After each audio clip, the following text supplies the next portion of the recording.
If you have a table saw in your shop, any table saw almost will work, but you don't have a cross-cut table saw sled, you're really missing out on getting your woodworking game to the next level. Let's see how to build one. It's much simpler than you think. Let's get into this.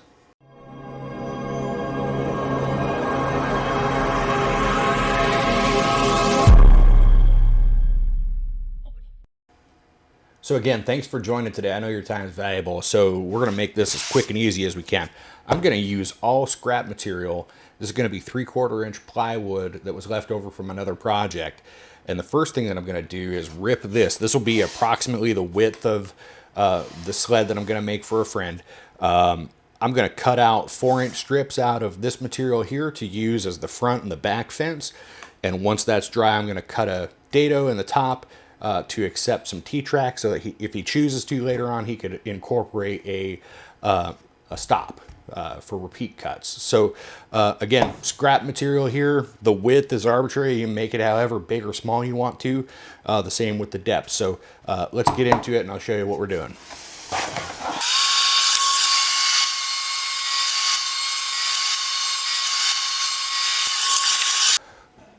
Okay, so then with another piece of scrap, what we're going to do is make a stop for the end of the blade behind the fence where your hands would traditionally be. And that's just to protect you. It's a little safety thing.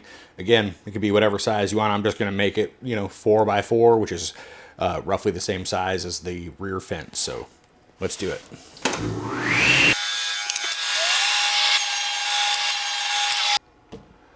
Okay, so we have 5 different pieces right now. This is the stock that we're going to make our little rear guard out of. These are 2 pieces we'll use for the front fence, and these are 2 pieces that we're going to put together as a lamination. These will both be laminated together, right? So I'll have 2 pieces. Let's carry on. We'll just laminate these 2, then we're going to come back after that's dry. We'll have a rear fence, a front fence, and the pieces for our rear guard. So we'll cut this down now to 4 inches square.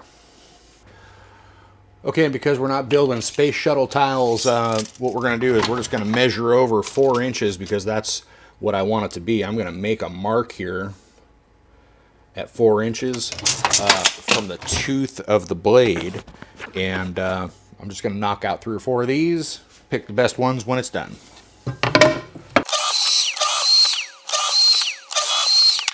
Okay, so I see people get a little too ahead of themselves at this stage of the game and really worry about all the things that are involved in one of these deals.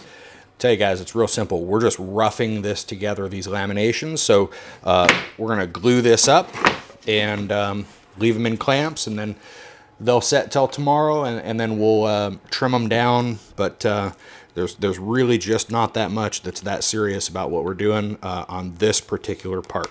Later on, it becomes important when we go to square the sled up. That's where you really do want to pay some attention, but even that part's not that hard. So we're just going to fast forward through a glue up.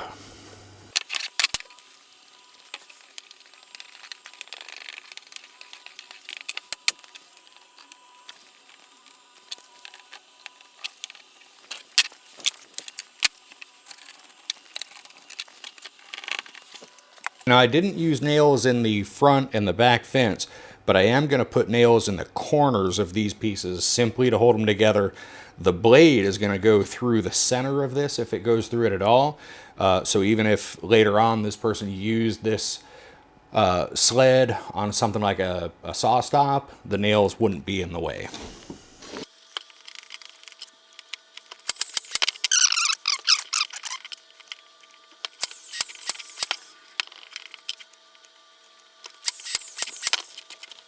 Okay, so we fast forward just a couple of days, and here we are with the core components of the sled. And as I promised earlier, it's going to be a very simple construction. And these are all scrap metals or scrap materials out of a shop. So we've got a safety block that'll go on the back fence.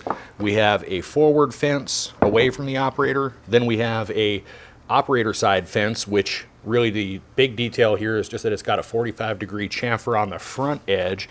And we've just gone ahead and thrown in a little bit of T-track here for later use for stops and so forth. Then of course we have the base. Again, it's just a simple 24 inches by about 18 inches, I think. And then, you know, a couple of runners that you're gonna have see us fit to the saw. So thanks again for sticking with us, and let's get to it.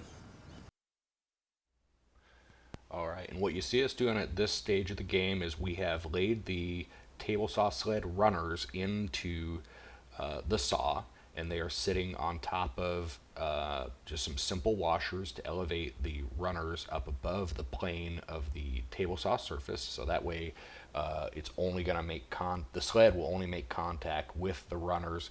You'll see us here in a moment. We're going to use some CA glue to temporarily attach the runners to the bottom side of the sled, and the blue tape is optional. You can do it or not do it, but we just wanted to make sure that we didn't get any CA glue on his table saw top.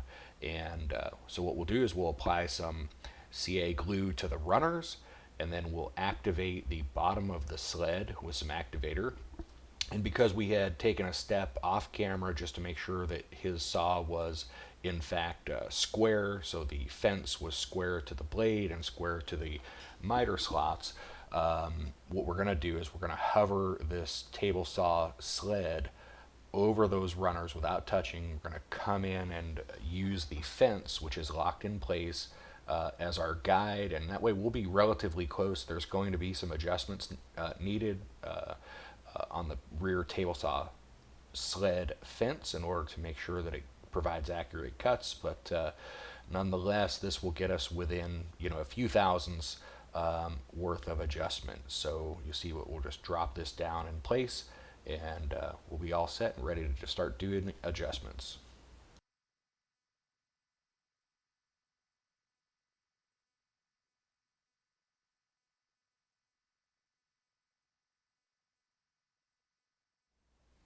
All right, and the very next step, once the CA glue has set, you're going to just simply take the fence or take the sled, turn it over, and you're going to drill and countersink some holes through the bottom of the runner up into the underside of the sled.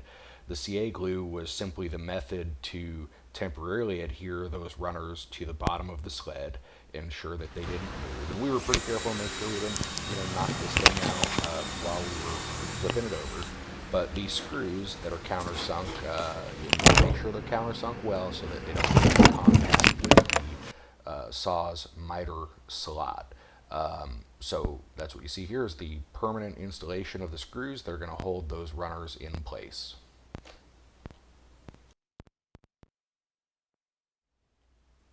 Okay, and now what you see us doing with the sled still upside down is we're going to start to attach the front and the rear fence. And when I say front fence, that means furthest away from the operator. The rear fence is the one I would refer to as being closest to the operator when the saw is being used. So a special note here, this front fence, all it's there to do is to hold the two sides of the sled together once you have cut through the base. So while you will want to, you know, do your best to keep it relatively good looking and somewhat square with the end of the sled itself, the position of the forward or front fence has absolutely nothing at all to do with the accuracy of the cuts that this sled is going to give you. Okay, so at this point, a quick function check, make sure we don't have any unwanted movement, which we did not. And now is the time to install the rear fence. And what you see me double checking there is that my chamfered edge is facing where the work material is going to be. And again, the reason for that is just to avoid a buildup of any sawdust that would be in line with that fence that would cause your cut to potentially be inaccurate. And what I would tell you is don't overthink this part. If you know that the saw is square, meaning the blade is square to the miter and the fence is also square to the miter, well then you can just square right off your fence. Get somewhat close, and what you're going to see us do here is clamp it on two ends once we have it reasonably in position. And what you're going to do is you're going to put one screw at one end and another screw at the opposite end. And just to keep the math easy when you're doing the 5-cut method later on, make it an even number. You know, so if you have a 28-inch wide, or you know, some even number, just to make the math easy on yourself later on. All right, and just to be super clear, so the saw is square with itself, the blade, the miter slots, and the fence. And so I'm using the fence here to just get the rear fence of the sled close. There are going to be two screws that get installed. One close to the end that is up against the table saw's fence, and one at the other end. The screw closest to the table saw fence is going to be called the pivot screw, and the screw that would be closer to the camera in this case is in fact going to be one that we remove after we know what adjustments that we need to make. And at this point, we've made the inaugural cut through the sled itself, and we're setting up to do the 5-cut test method. And I'm going to put a link down below to William Ng's website, and I suppose probably his YouTube video, where he describes it far better than anyone else I've ever seen describe it. But this is how you're going to dial in your saw and get an understanding of which way you need to adjust that rear fence in order to get really dead accurate cuts.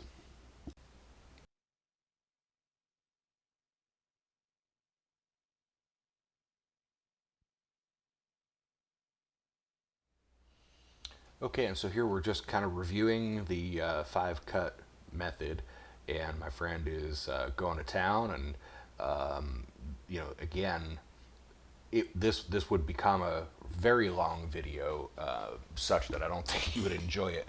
But I will just tell you that I think that William Ng has done a fabulous job explaining the 5-cut method. And here you see us taking the last test piece off, and then we're going to start doing some arithmetic. We'll measure the top, measure the bottom, subtract the bottom from the top, find our difference, and then start some equations that help us to understand which way we need to move the fence in order for this sled to do what it is. And you know, really the point of this video was more about to show how quick and easy and out of scraps you can make a very accurate and reliable sled, more so than it was to give direct instruction or help on how to do the 5-cut method. So again, I'll have a link down below to William Ng's YouTube video on this. And unfortunately, it was 90 something degrees on the weekend that we got together to do this, and so my camera battery died a little faster than I expected it to, so I don't have all the footage that I wanted.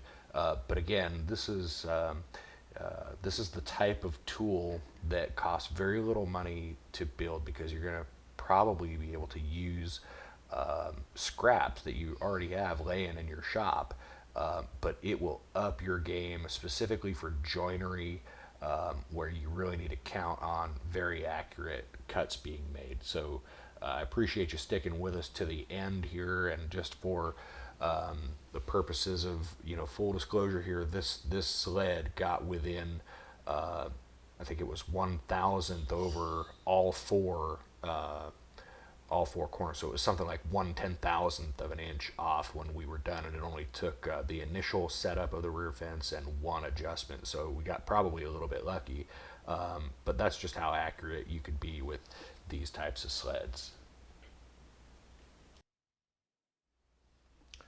Okay, and the very last part here is just securing the safety block to the back of the fence, which is typically where you're going to find that you're going to rest your hand, and that's just there to help prevent any injury. And so hopefully you'll be safe when you use your sled. I hope that you found this valuable to see how it is that you could make a sled like this out of nothing but scrap materials. And I will just tell you, don't overthink it, don't procrastinate, don't wait for the perfect set of plans to come out. Just go out in your shop, look at William Ng's 5-cut method. As far as I understand, he's the fella that invented it. And I tell you, it's going to really raise your game in your wood shop. Thanks very much for watching and sticking in. If this is your first time through, or if you've been here before, maybe consider hitting the like button on this video and subscribing. I would appreciate it. I hope you're well. Take care. We'll see you next time.